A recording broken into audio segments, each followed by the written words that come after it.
Le ministre de l'Intérieur, Gérald Darmanin, vient de se prendre une baffe de la part du Conseil d'État. En effet, le ministre avait dissous le collectif écologiste Les Soulèvements de la Terre. Mais les juges administratifs en ont décidé autrement.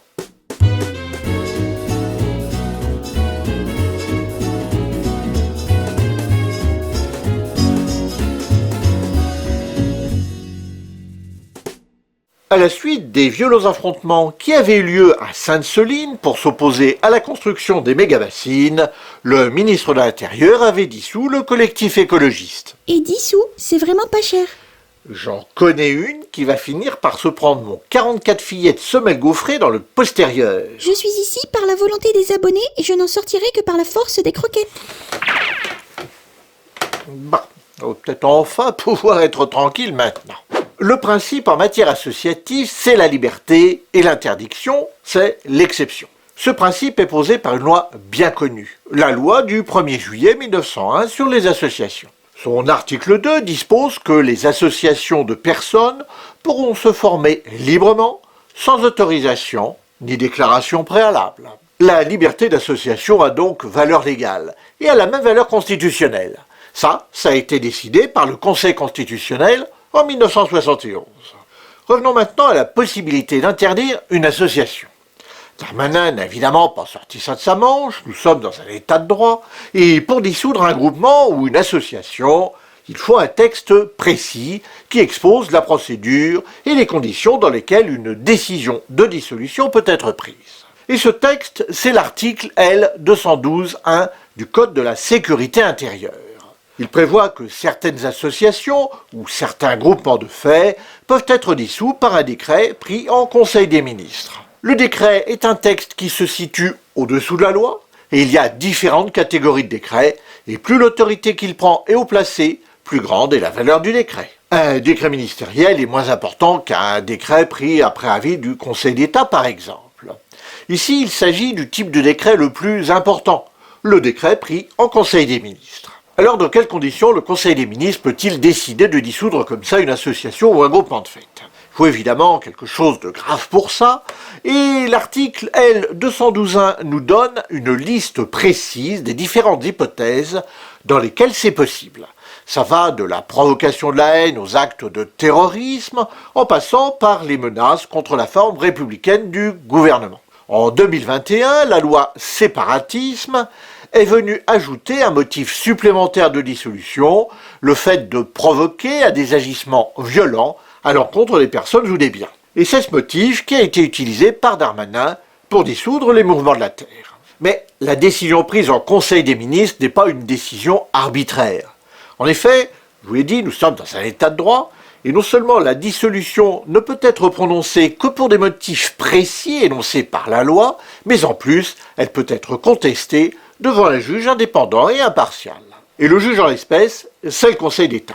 Lorsqu'une association est dissoute, ça concerne également les groupements informels, car même s'ils ne sont pas juridiquement déclarés comme association, ils peuvent eux aussi être dissous. Lorsqu'une association ou un groupement fait l'objet d'une dissolution, ses dirigeants peuvent en effet contester cette décision. Ils peuvent demander la suspension provisoire de cette dissolution en référé, puis ils peuvent ensuite demander l'annulation de la décision. La suspension tout d'abord. Elle a pour but d'empêcher provisoirement la dissolution, le temps que le Conseil d'État décide si, oui ou non, il convient d'annuler la décision du ministre. Et le Conseil d'État a effectivement décidé au mois d'août de suspendre la dissolution des soulèvements de la Terre. Ça a laissé le temps à ce mouvement de préparer sa défense.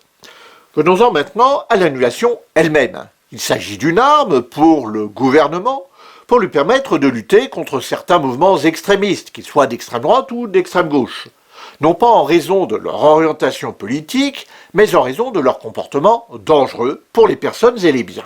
Dans ce cas, la dissolution est possible, mais encore faut-il que le ministre de l'Intérieur justifie sérieusement que cette dissolution est nécessaire au regard du principe de la liberté d'association. Et c'est bien là que ça coince. Darmanin n'a pas eu beaucoup de difficultés à démontrer que le comportement des soulèvements de la terre constituait bien une provocation à des agissements violents contre les biens, appel à la désobéissance civile, au désarmement des infrastructures, c'est-à-dire à leur destruction ou à leur dégradation. Alors tout ça, ce sont des appels à des agissements violents contre les biens. En revanche, le Conseil d'État considère que Darmanin n'a pas démontré l'existence de provocations explicites à la violence contre les personnes. Et il ajoute qu'il faut distinguer entre les agissements des membres du groupement et ceux du groupement lui-même. Les agissements des membres d'un groupement ne font pas partie des conditions de dissolution.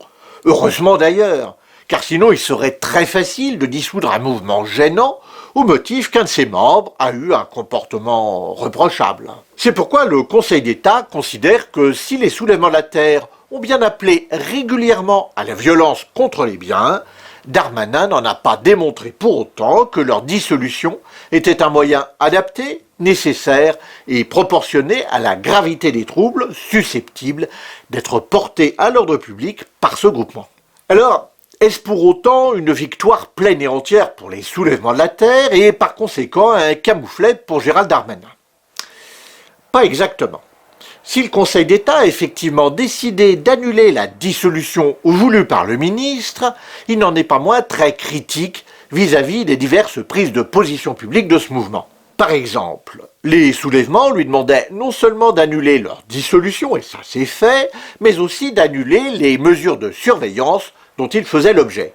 Et ça, le Conseil d'État l'a refusé. Dans la situation actuelle, les soulèvements ne pouvaient pas légalement être dissous, mais en revanche, ils peuvent tout à fait faire l'objet d'une surveillance. Pour résumer la décision du Conseil d'État, il est contre les moyens utilisés par les soulèvements de la terre pour agir, mais il est également contre leur dissolution. Vous le voyez, une fois de plus, la réalité juridique est bien plus subtile et nuancée que les déclarations à l'emporte-pièce des uns et des autres sur le sujet.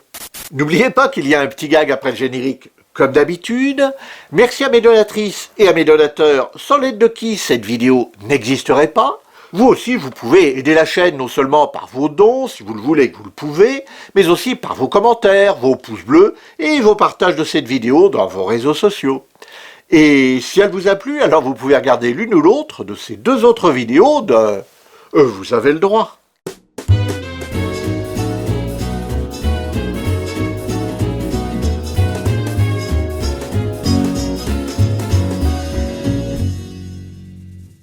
C'est Darmanin qui nous méga bassine.